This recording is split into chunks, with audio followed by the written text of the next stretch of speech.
Picture wasn't that awful? Sean, first of all, I want to allege anti-Cheeto bias on your part. I mean, you clearly do not like that snack food. You don't like that snack food. You were ridiculing that insightful report, and I'm more of a Cheez-It person, so that's all I have to say. Great show tonight, Sean, as always. Thanks. Great to see you. Good to see you. All right, and good evening tonight from Los Angeles. This is the Ingraham Angle.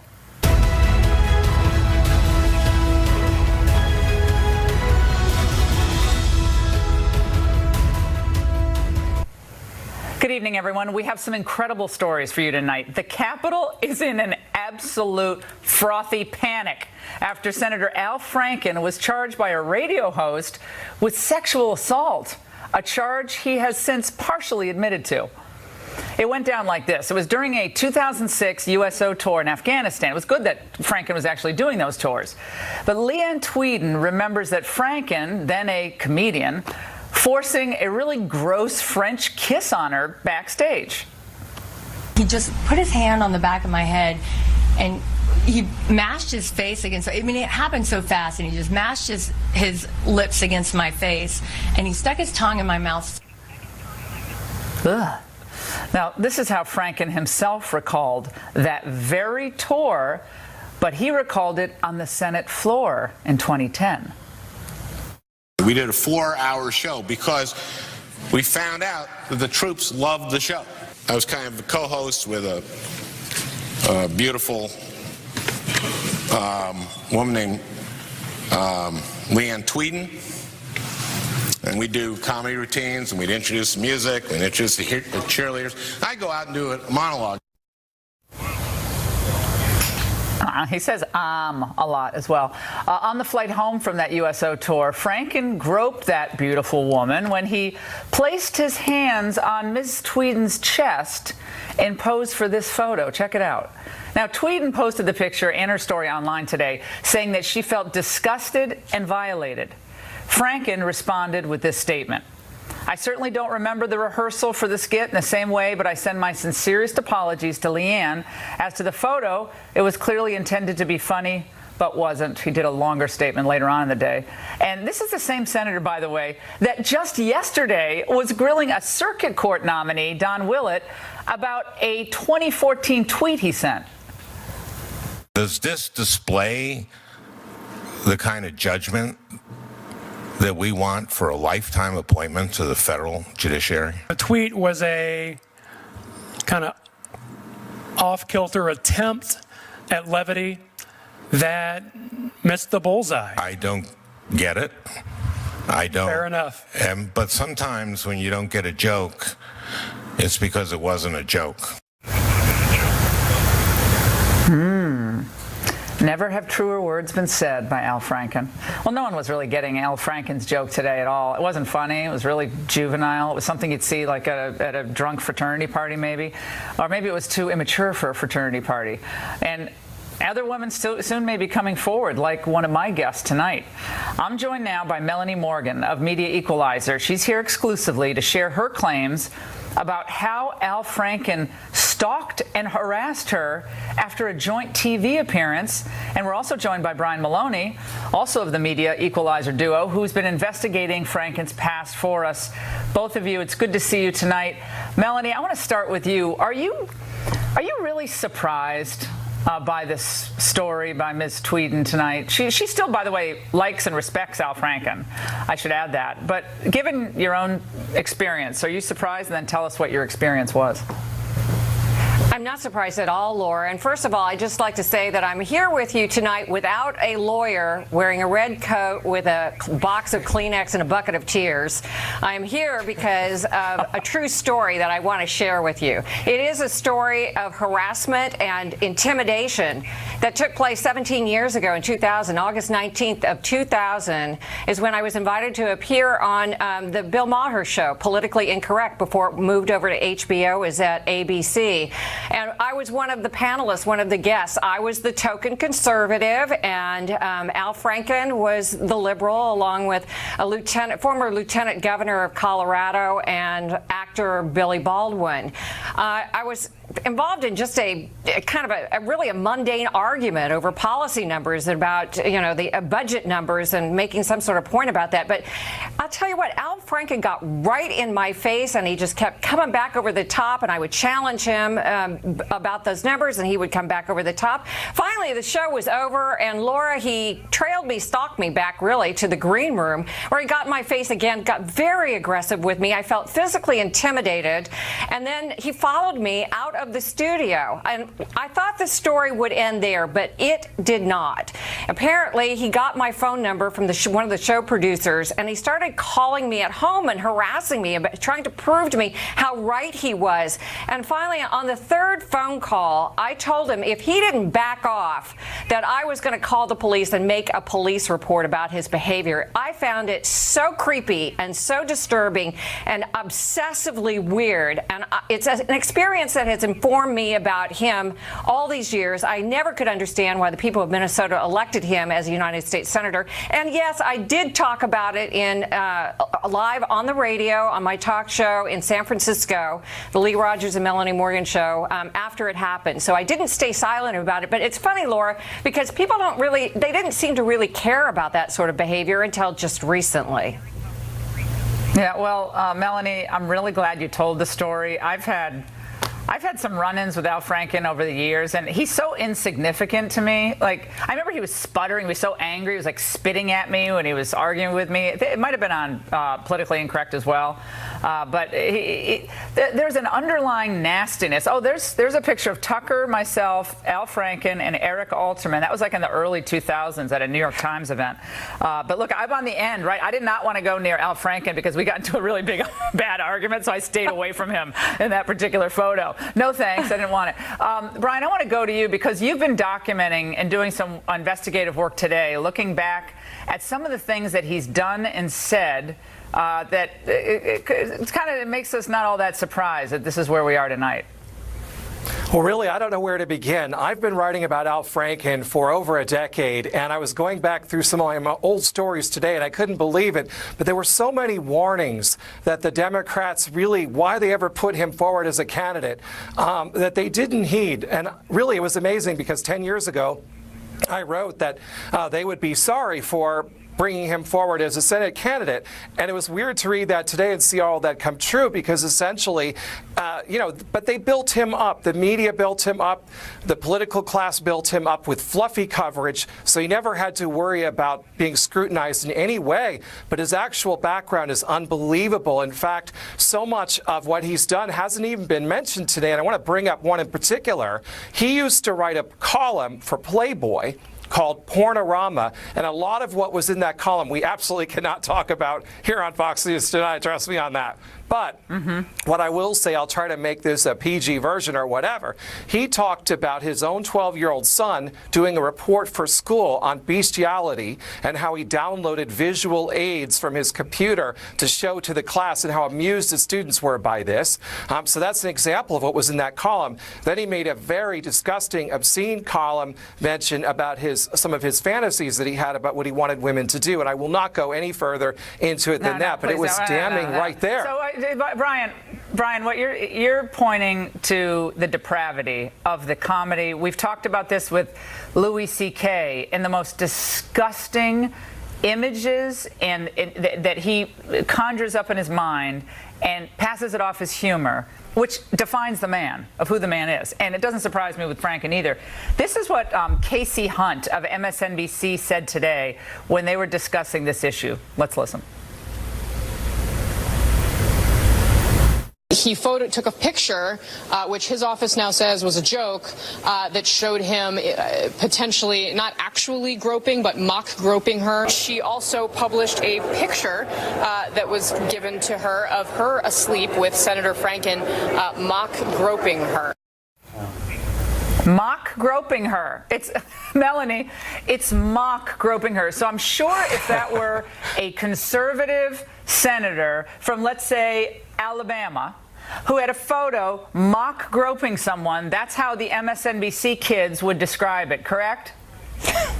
Absolutely, Laura. You know, people have been talking about this comparison between Roy Moore and Al Franken today, and everybody's weighing in on it. And here's what I have to say. Roy Moore is a candidate for the United States Senate, and Al Franken is a seated United States Senator. I never understood, I've said this before, I didn't understand why people would elect him, but it was a fair election. But now, here's the consequence. All these years later, we know who he was. We knew then, and now people are getting to see, the rest of the country is getting to see who he is as well.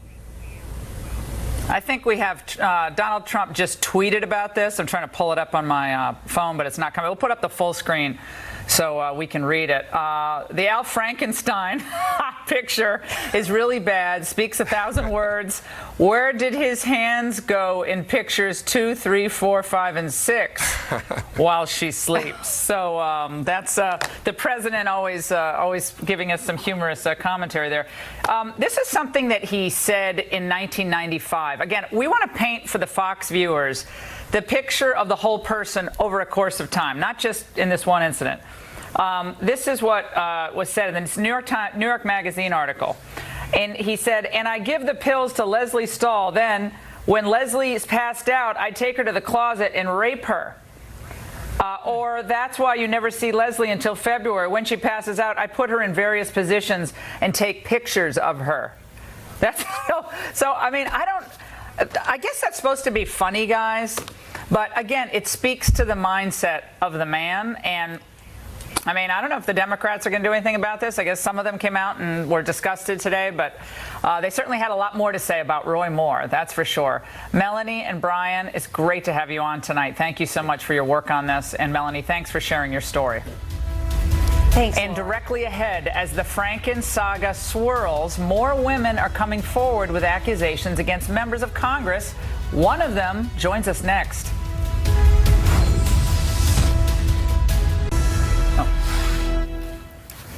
For the past 2 nights, we've been bringing you stories of harassment on Capitol Hill, and the news about Senator Al Franken today underscores the importance of our reporting. Tonight, another woman joins us to speak about her experience. She claims a former congressman asked her to perform for him. At the time, she knew nothing of the congressional office set up to deal with incidents like this. But she's joining us now. Rebecca Weir is making these accusations, and we're also joined by attorney Les Alderman, who's been litigating cases under this Congressional Accountability Act for the past 15 years. Les and Rebecca, good to see both of you. Rebecca, let's start with you. Tell us your story, and it happened quite a while ago in 2000, I believe, but tell us the facts. Yes. So I was right out of college. I was eager to get my first job. I was a government major, and so I knew I wanted to work in public service. I found Congressman Miller's office. It was a great fit. Was eager to work there. Was proud to work there. I loved working there, and I excelled at my job while I was there.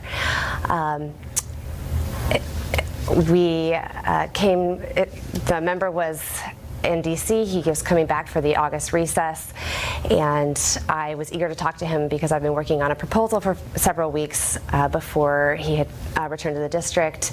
So I went to his office to give the presentation. As I was walking out after the presentation was over, he stopped me and he said, "Wow, Rebecca, you just look amazing. I mean, just really stunning. Would you mind just twirling for me?" And I was wearing a dress suit at the time, and I was stunned. I didn't know what to do. I was a 22-year-old, inexperienced, and this was a member that I respected, and he was doing really great work in Congress, and I didn't know what else to do but to comply with his request. So he asked you, so just let me paint the picture for our listeners. He asked you in the hallway? No, this was in his office. At his office to twirl, okay. Yeah, this was in his office. Who even says something like so stupid? So what he said, look, you look amazing, look great, twirl. I mean, that's just such an that's just an odd thing to say, first of all. And so you're 22, and so you twirl fast, slow? How'd you twirl? What was the twirl like? I'm sure it was fast because I was so humiliated by the experience. You know, I was very aware of the fact that in just a few seconds I had gone from young professional to a piece of meat, and I felt like he was undressing me with his eyes. And I tried to leave as fast as I could. I went back to my desk. I sat down. I tried to regroup. And while I was trying to make heads or tails of the situation, I got a phone call from our DC office informing me, congratulations, Rebecca. We don't know what you did, but Gary just called and he wants to give you a bonus effective immediately. And it gutted me at the time because I knew exactly what I had done. I twirled for him. I let myself be reduced to essentially a piece of meat. And now that what did you say? I'm sorry to interrupt. We got to get to Les, but before we get to Les, Rebecca, did you take the bonus? You know, I really grappled with this, and I really hated that I was in the situation of having to choose between my economic stability and my integrity. But I was 22 years old. I didn't have a choice. I was fresh out of college. I'm not criticizing you. I'm not criticizing you. I think this is it's so outrageous that this happens on Capitol Hill. But I want to get into and it's not unique. Here. Yeah. Yeah, well, no, we're finding out. It's just it's all too common, and there's a lot worse than twirling going on as well. Yes. Les, I want to get into this with you. You litigate these cases. They can be as quick of an encounter as a leer and a twirl, I guess, or something much more involved. And they can How many people have come to you over the past 15 years and allege these types of incidents?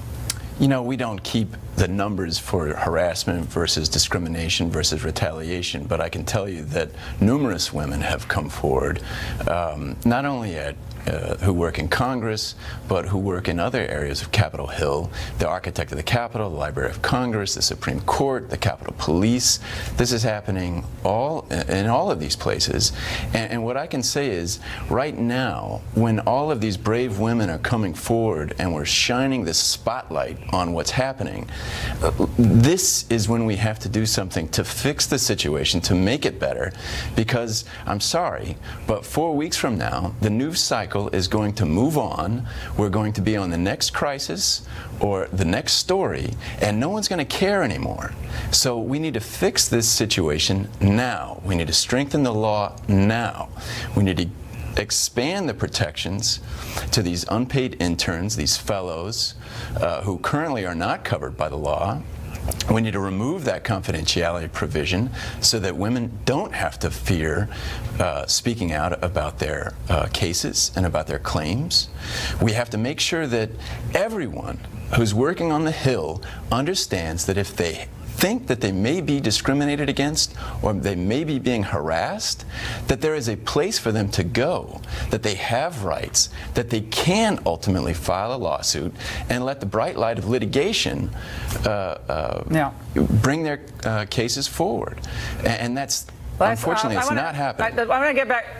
Okay, I want to get back to Rebecca. Do you know other women during the time that you worked on the Hill who experienced something like what you experienced or worse?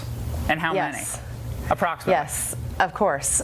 I hate to say this, but almost all of us had our own stories. That's how pervasive this culture of harassment is. This is the quintessential old boys club. It has probably been this way since its inception, given the power dynamics at play. And it has, as Les was just talking about, there is no check. There is no accountability. There's no reason that anyone would avoid these kinds of behaviors. It's totally unaccountable. So and Rebecca, your congressman was Congressman Malloy. I couldn't hear Congressman Gary Miller.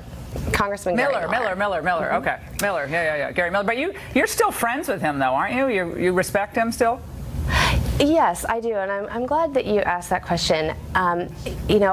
He's a good man, and good men sometimes act badly, and I think that's the case here.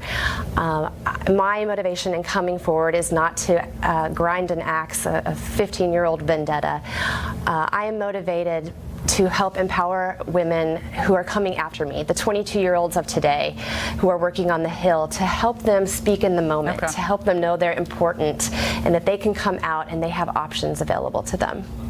And if I may say, it's incredibly brave of you to be, Yeah, and it's really incredible of you to be friends with him. I mean, that's amazing. I mean, that says a lot about you. I mean, you look past that, but a lot of people have gone through a lot of bad stuff on Capitol Hill, and I want the people's names. I don't want the confidentiality. I want all the names, because the settlements are paid, but we don't know who the names are, and that is outrageous. Both of you, thank you for joining us. And up ahead, we're out in LA where legalized marijuana use is exploding. But what are the consequences? Is it all hunky-dory? Well, I'll pass judgment on a legalization advocate next. We're introducing a new segment tonight, one in which I play a judge. Isn't that frightening? We're calling it The Arbiter.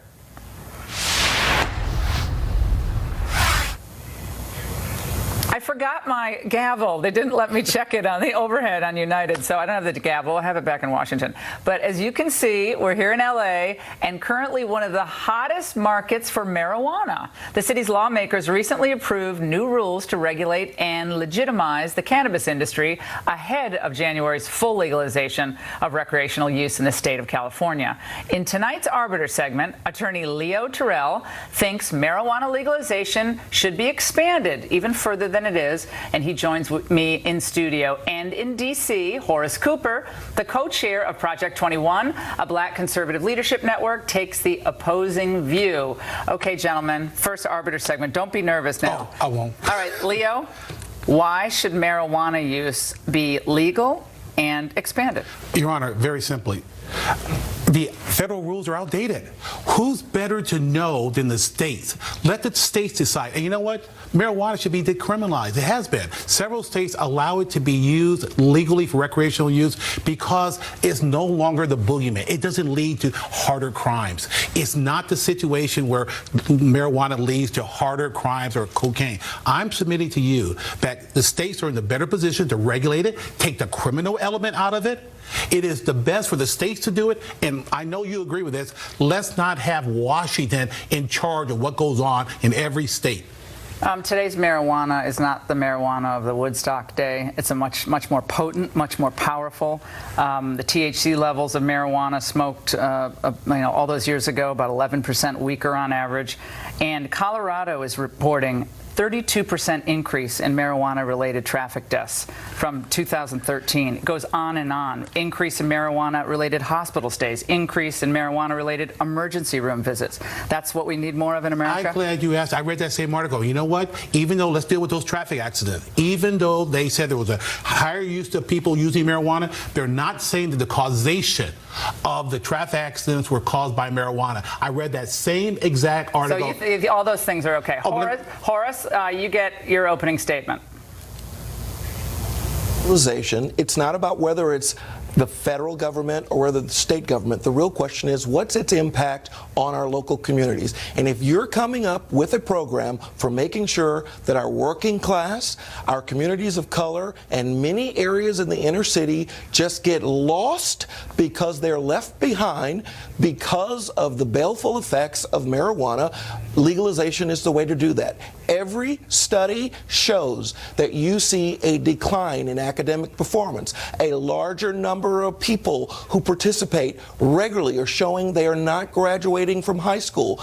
We are now in a situation in America where for graduate school STEM, that's science, technology, engineering, and mechanical, a majority of those graduates are foreigners because Americans aren't available to step up to the plate. We should not be doing things that have a clear correlation to failure in the academic world, as well as helping people get on the track to self-responsibility and independence.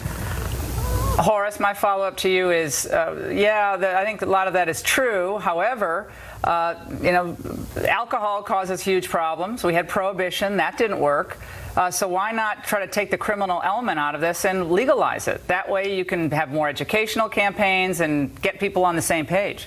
See, this isn't about whether or not it is criminalized. The question is this glamorization that's occurring, and that is something I've watched the pot cheerleaders like Leo go around saying what a wonderful thing this is, and our young people, our working class people, people who really need to stay on track. More employers than ever in 2017 are drug testing. What does that mean? You play around with this and you prevent yourself from being able to get that first good job and to earn that opportunity for independence. He makes an interesting argument about the youth, especially, and in the studies now being done by the psychiatric sources and professors. Psychiatric disorders, bipolar disorder, schizophrenia. There is increasing body of evidence that indicates there is a correlation, especially in the developing mind. So with all the challenges, Leo, we have in this country today, why would increasing the use of marijuana, which it does among young people when you legalize it, why would that be good for society? Forget about the semantic arguments about states' rights versus the federal government. For society, given the medical evidence that is mounting out there. Good question. Public health survey came out in Colorado, the state that you cited earlier, said that even though the increased use of marijuana has done what? Reduced the amount of opioid use. That's a significant factor. All the big issue in this country about opioids, the marijuana reduction has made a significant impact on that. And for him to sit there, Laura, and say that he represents 21 states, there are people who want this. Oh, big money wants it. Big weed is how billions and billions of dollars are on the line. The Gallup polls are very clear. Right. Oh, yeah. People want this. You know, so what's wrong with that? We'll see, because Colorado is suffering. They're getting a lot of money from the taxes on marijuana, but they're getting a lot of problems too. I'll give you the last word, and you can wrap up, Horace, and I'm going to give you my verdict.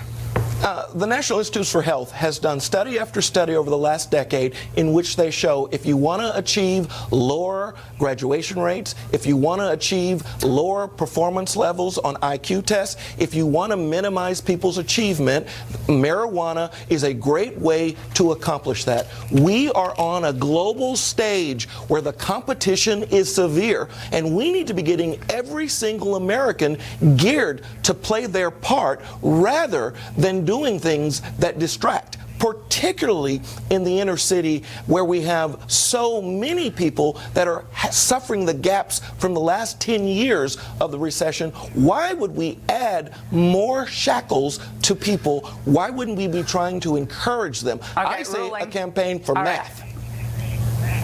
All right, I have to give my ruling now. Please. And both of you did a good job. And if I were a jury, I might be hung right now.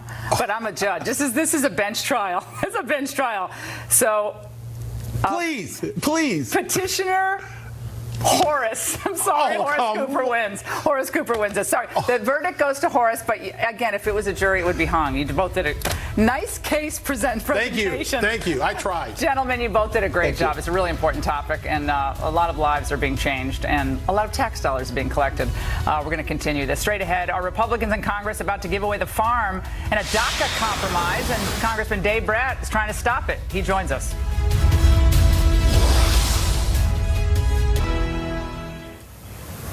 All right, tonight we can report that the Trump administration announced 200 foreign nationals have been arrested in a big roundup of MS-13 gang members, including 64 individuals who illegally entered as unaccompanied alien children.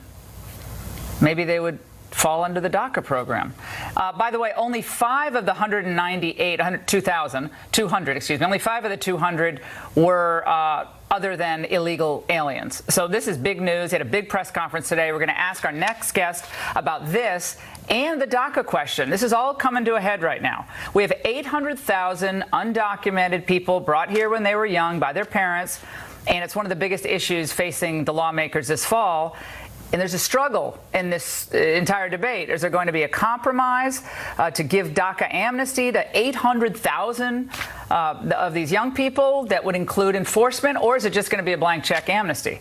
Joining us now, Dave Bratt, Congressman from the great Commonwealth of Virginia. He joins us to discuss the latest on this, and this good news first, Dave, on the roundup. I mean, 200 MS-13 violent gang members. They're the most vicious of the vicious gangs globally, let alone just in the United States. That is good news for the Trump administration and for this country.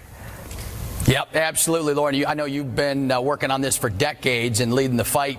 And, this it ultimately is about the rule of law and then economics as well. The left talks about living wage, et cetera, and ignores the millions of folks that are coming in and putting pressure to lower wages. At the same time, they're trying to help the American worker. This was a key election piece of my campaign. You, of course, played a huge role in that, and President Trump ran on this on behalf of the American worker. And now, with the Republican House and Senate and White House, the first thing we're discussing right after tax cuts is doing a Democrat bill on DACA, et cetera. So kind of astounding. So I put together a bill with just the minimum pieces that conservatives should demand, right? Ending chain migration, which just multiplies, the DACA by 3 to 4 times, or the Dreamer by 3 to 4 times, 300 or 400% increase, and then E-Verify, which makes sure that helps both workers know any new workers are hired legally. It helps employers know they're okay with the law. And then an end to this visa lottery, which also, like you just said, just allows random folks in, right? No scrutiny, no merit-based, not good for the United States, not vetted for national security. And so these are just, I put these three together in one bill. They're not my work. Chairman Goodlatte and Lamar Smith from Texas have done great work on all this for decades. But I packaged them together because I think they represent the will of the American people. Hey, Dave, you are leading the charge on this. A few others are, and you name their names. We have, of course, over in the Senate, Tom Cotton with the RAISE Act. Right, exactly. Also so important. But it is stunning to me that after a year ago, when Donald Trump wins, without compromising on key issues regarding immigration enforcement, he doesn't compromise. He doesn't back off. He doesn't say he's going to deport all the Dreamers either. Let's be honest about that. He didn't do that. And I don't think most people are asking for that. But it is astounding that the GOP obsesses about what to do with the Dreamers when we have all these other things we need to do. I mean, Obamacare repeal. We need to do real confirmations of people to staff these departments that are now being undermined by Obama appointees.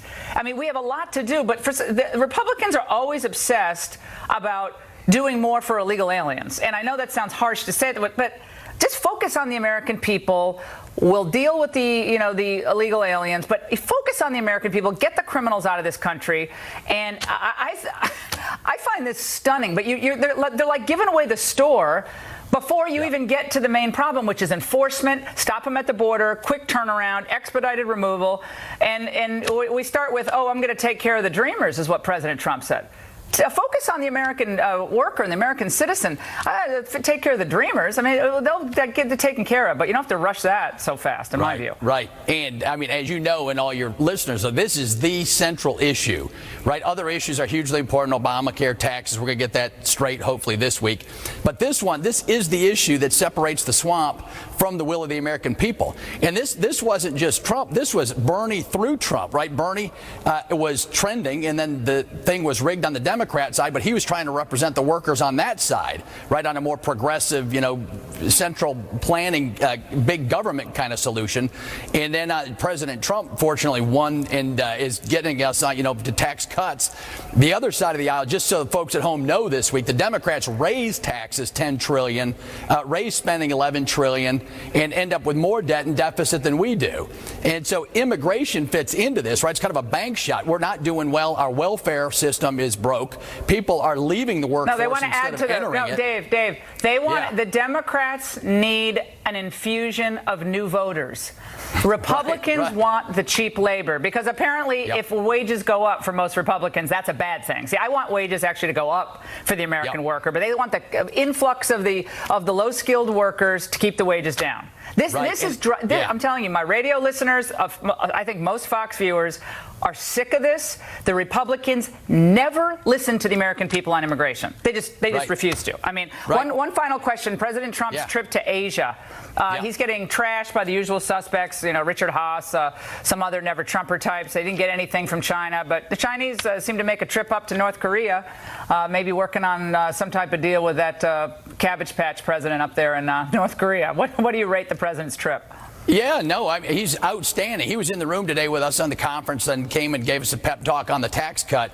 But he gave us a brief, survey of his Asian trip, and having tremendous inroads, received graciously like a king in China. He's having talks across the entire region, and all the experts, right? They said, the economy is going to go to pot when Trump gets in. The stock market will plummet immediately. The stock market's at highs. We're getting respect from the rest of the world. Wrong.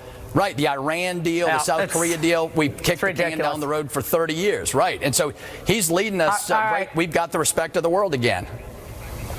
Congressman Bratt, thank you so much for joining us tonight. And coming up, our political whip. The Alabama GOP is defying the party apparatus in Washington and sticking with Roy Moore, while the Trump administration just received some new subpoenas from the special counsel. We'll unpack it all next. Actually really worth a lot right now, although it is, I think, pretty clear that Roy Moore has taken a hit after these revelations. And even then, even in a solidly red state like Alabama, his support is not what it should be right now. Roger, this has been such a wild week. Got the Roy Moore allegations. Most of them are 30-plus years old. But now Sylvester Stallone has been accused of basically, a sexual assault on a 16-year-old. He didn't do that to me. He used to actually have a bungalow next to me at the Universal lot. He was a very nice guy, and he didn't make a pass at me. He's absolutely denying this and says, I don't know the person. I don't know what they're talking about. Now, Jeffrey Tambor of the show Transparent is being charged with sexual harassment by a transgender actress. He, too, denies the claims. I mean, there's like, and I'll one-up you. Yes. It's almost like a, Well, it's going to go on for a while, too. But, the thing you were doing at the Congress about, it's one thing, show business people, there's a lot to be said bad about them, and it's endless.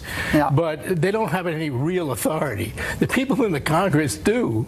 No, they have authority. I would disagree with you. Well, I think they have moral authority. They changed the culture. Look what Hugh Hefner's career did. You're right. Paved all the way to pornography with Hefner. That's true. But they don't have the temporal authority that the Congress does, and the fact that they can actually have paid money, as you said, to wipe away these allegations, and we don't know who. It's only $15 million. Come on, it says $15 million. How many people was that? How many people? We don't know. I mean, they give you dribs and drabs of information. But Byron, I'm going to go back to you on this because from the sexual harassment claims to the other sexy story in Washington, which is Bob Mueller and his merry band of prosecutors digging into Russian collusion, now issued subpoenas, I guess this afternoon, late this afternoon, early this evening, against other Trump campaign officials.